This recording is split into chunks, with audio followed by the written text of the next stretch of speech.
ဒါမြန်မာတူရီယာတွေအကြောင်းပြောမယ်ဆိုရင်တော့ကျွန်တော်တို့ပတ်တလားကတီးရတာအခက်ဆုံးပဲ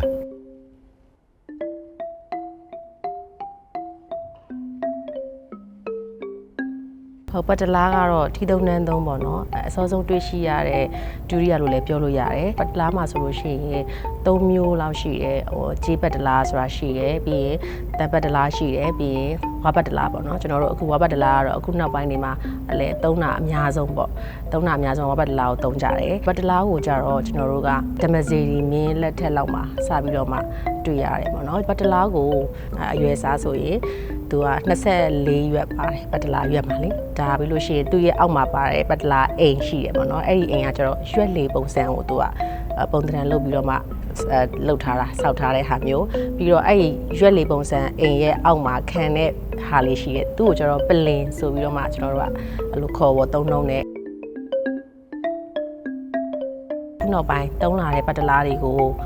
လောက်တာကြတော့အရန်နေရောင်ကြီးရတဲ့ဝါးတွေကိုမတုံဘူးဘာလို့ဆိုတော့နေရောင်ကြီးအရန်ရထားတဲ့ခါကျတော့ကွဲလွယ်အပ်လွယ်တာမျိုးရှိတယ်ဆိုတော့အဲ့တော့ကျွန်တော်တို့ဒီအတွင်းပိုင်းဘက်ကဝါးတွေပေါ့နော်ဝါးရုံရဲ့အတွင်းပိုင်းဘက်ကဝါးတွေကိုယူတယ်ပြီးလို့ရှိရင်ကျွန်တော်တို့ရကျင်တဲ့ပတ်တလားလှုပ်ဖို့အတွက်ရကျင်တဲ့ဒီအရွယ်စားလေးတွေကိုဖြတ်တယ်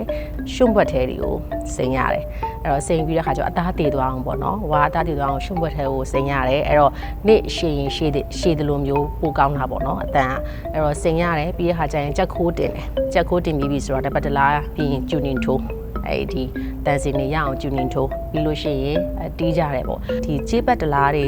တက်ပတ်တလားတွေမှာဆိုလို့ရှိရင်ထားပါတော့အကုန်လုံးကတော့လက်ခတ်နဲ့ပဲတီးရတာပေါ့နော်အယိုးကတော့တစ်သားနဲ့လုပ်တယ်ဆိုတော့